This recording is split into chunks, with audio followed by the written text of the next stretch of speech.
Good morning everybody. शुरू करছি আজকের আলোচ্য বিষয় সম্বন্ধ বা রিলেশন পার্ট 1 সম্বন্ধ বা রিলেশন পার্ট 1। এখন যারা ক্লাস 11-এ পড়ছো তারা ভাবতে পারো এই বিষয়টা তো ফার্স্ট সেমিস্টারে হয়েই গেছে, এটার আর কি প্রয়োজন। তারা কিন্তু ভুল করছো, কারণ রিলেশন এবং ম্যাপিং ক্লাস 11-এ প্রাথমিক ধারণা দেওয়া হয়েছে, বেশিরভাগ অংশে ক্লাস 12-এ আছে। তাছাড়া ম্যাপিংয়ের ধারণার স্বচ্ছতা না থাকলে লিমিট ধারণার স্বচ্ছতা আসে না। আর তোমরা তো জানো লিমিটের উপর ক্যালকুলাসের সাম্রাজ্য দাঁড়িয়ে আছে। তাই সেকেন্ড সেমিস্টারের সাথে সাথে এই দুটো চ্যাপ্টার আর একবার ঝালাই করে নাও। তোমাদের কাছে আমার একটা বিশেষ অনুরোধ, তোমরা যারা এই চ্যানেল এখনও সাবস্ক্রাইব করোনি তারা এই চ্যানেলটা সাবস্ক্রাইব করে নিও, কারণ এর ফলে নতুন নতুন ভিডিও তৈরি করতে আমার অনেক বেশি উৎসাহ আসবে। যাই হোক, শুরু করছি সম্বন্ধ বা রিলেশন পার্ট 1। সম্বন্ধ বা রিলেশন পার্ট 1।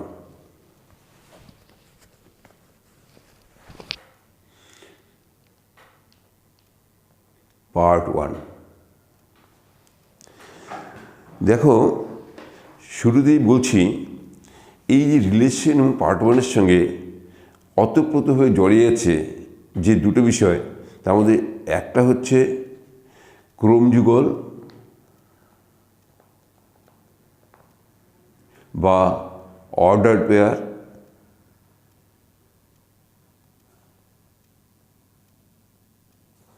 আর একটা বিষয় হচ্ছে তোমার দুটি সেটের কার্তেশীয় গুণফল। কার্তেশিয়ান প্রোডাক্ট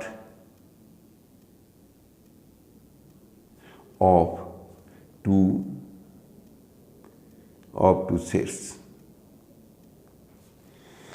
এখন দেখো, আমি আলোচনা শুরু করছি ক্রমযুগল। তোমাদের একটা উদাহরণের সাহায্যে বুঝিয়ে দিচ্ছি যে বিষয়টা তোমরা জানো, ক্লাস 9-এ করে আসছো যে কোঅর্ডিনেট জিওমেট্রিতে যে একটা বিন্দুর অবস্থান কীভাবে নির্ণয় করা হয়, এটা তোমরা জানো। তা ওখান থেকেই শুরু করলাম। দেখো, এই সমতলকে আমরা কি করলাম, দুটো লম্বক্ষদ্বয়ের সাহায্যে কি করলাম, 4টা উপাংশে ভাগ করে নিলাম। এক্স ও এক্স ড্যাশ ও ওয়াই ও ওয়াই ড্যাশ, এই 4টা উপাংশে ভাগ করলাম। এখন কোনো একটা বিন্দুকে পি বিন্দু ধরলাম, এই পি বিন্দুর অবস্থানটা হচ্ছে 3, 2। এখানে একটা কিউ বিন্দু নিলাম, এই কিউ বিন্দু অবস্থান লিখলাম 2, 3। এখন লক্ষ্য করার বিষয় হচ্ছে যে দুটো ক্ষেত্রেই কিন্তু 2 এবং 3 এই দুটো সংখ্যাকে যুগলবন্দি করা হয়ে গেছে, কিন্তু দুটো যুগলবন্দি কিন্তু আলাদা। এই কারণে আলাদা, এই সংখ্যা দুটো নির্দিষ্ট ক্রমে আছে। যেমন ধরো, এই যে প্রথমে 3টা কী আছে, ওয়াই অক্ষেত্রের দূরত্ব, আর এখানে 2 কী হচ্ছে, এক্স অক্ষেত্রের দূরত্ব। অর্থাৎ প্রথমটা এই যুগলবন্দির প্রথম পদটা ওয়াই অক্ষেত্রের দূরত্ব এবং দ্বিতীয় পদটা এক্স অক্ষেত্রের দূরত্ব হচ্ছে। এখানেও ঠিক তাই। তো কী হলো, এই প্রথম পদটা কি, এই প্রথম পদটা হচ্ছে তোমার ওয়াই অক্ষেত্রের দূরত্ব যে 2, এবং দ্বিতীয় পদটা কি, এক্স অক্ষেত্রের দূরত্ব এখানে 3। অর্থাৎ একটা নির্দিষ্ট ক্রমে এদেরকে যুগলবন্দি করা হয়ে গেছে, আর সেই জন্যই দুটো যুগলবন্দি কিন্তু আলাদা হয়ে গেছে, কারণ তাদের ক্রম দুটো আলাদা। এইভাবে কোনো নির্দিষ্ট ক্রমে যদি দুটো সংখ্যা বা পদকে এবং প্রথম বন্ধনীর মধ্যে এইভাবে প্রথম বন্ধনীর মধ্যে যুগলবন্দি করা হয়, তবে সেই যুগলবন্দিকে আমরা বলি হচ্ছে ক্রমযুগল বা অর্ডার পেয়ার। তাই লিখছি, দুটি সংখ্যা বা পদকে একটি নির্দিষ্ট ক্রমে একটি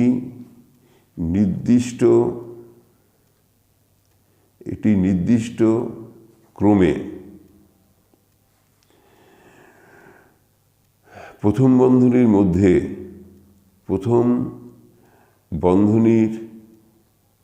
মধ্যে যুগলবন্দি করা হলে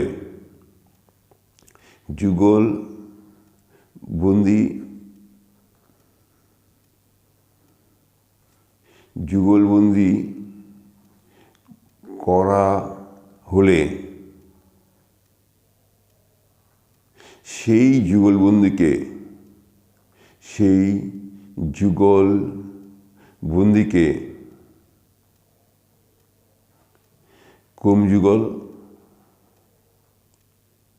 ক্রমযুগল বা অর্ডার পেয়ার বলে। ঠিক আছে, একটু লক্ষ্য করো যে যখন সেট করা হচ্ছে, ধরো 2 এবং 3-এর সেট, সেই সময় তোমরা কী লিখছ? এইভাবে লিখতে পারো, অথবা কী লিখতে পারো? এইভাবে লিখতে পারো। এইখানে যুগলবন্দি করা হলো, কিন্তু এখানে কিন্তু দুটো একই। এই কারণে একই হলো, সেটের ক্ষেত্রে ক্রমটা কি নিরপেক্ষ, কোনো নির্দিষ্ট ক্রম থাকে না, ফ্রি ফ্রম অর্ডার।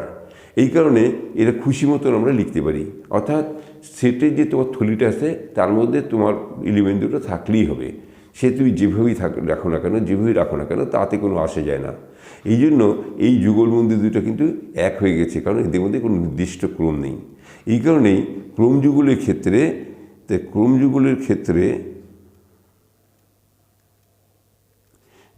ক্ষেত্রে নির্দিষ্ট ক্রম খুবই গুরুত্বপূর্ণ।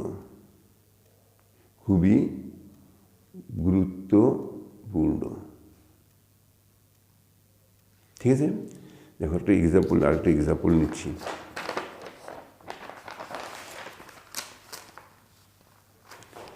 ধরো এই একটা সেট আছে, এ হলো একটা সেট ABC, এটা অশূন্য সেট, এবং বি হচ্ছে আর একটা সেট 1, 2। এখন কী করলাম? প্রথম পদ এ থেকে এবং দ্বিতীয় পদ বি থেকে নিয়ে কতগুলো ক্রমযুগল তৈরি করা যাচ্ছে। এখানে নির্দিষ্ট ক্রমটা কী দিলাম? প্রথম পদ এ থেকে দ্বিতীয় পদ বি থেকে। তাহলে ক্রমযুগলগুলো লিখছি। তাই ক্রমযুগলগুলো কেমন হচ্ছে দেখো তো। লিখি প্রথম পদ এ থেকে এবং দ্বিতীয়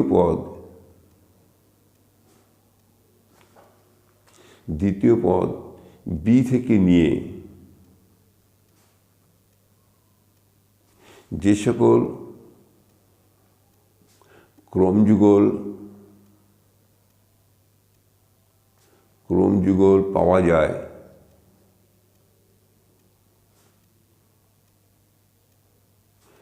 তা হলো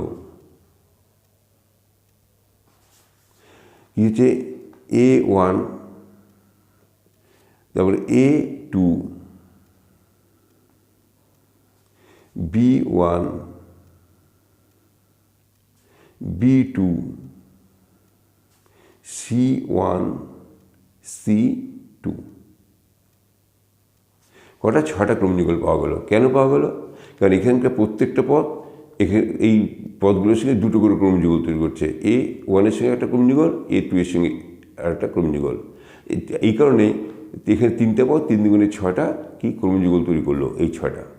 এখন দেখো এই যে ক্রমযুগলগুলো তৈরি হলো, এই ক্রমযুগলগুলো নিয়ে আমি একটা সেট তৈরি করলাম। যেই সেটটাকে বলা হয় এ এবং বি এর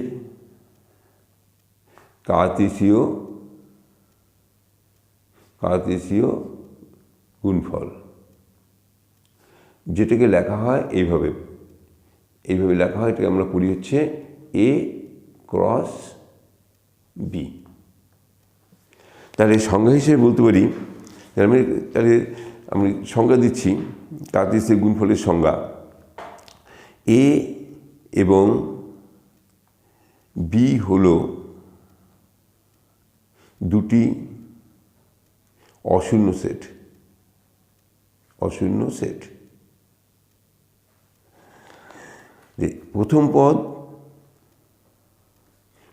পদ এ থেকে এবং দ্বিতীয় পদ বি থেকে নিয়ে যে সকল ক্রমযুগল পাওয়া যায় তাদের সেটকে এ এবং বি এর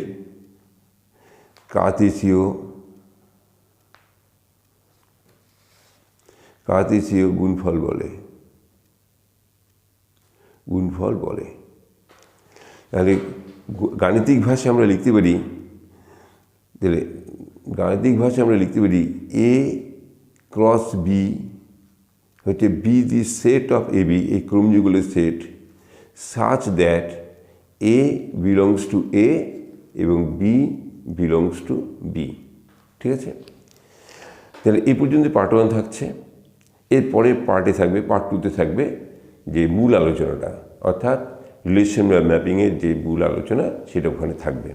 তাহলে এখন এই পর্যন্তই থাকলো। বাই।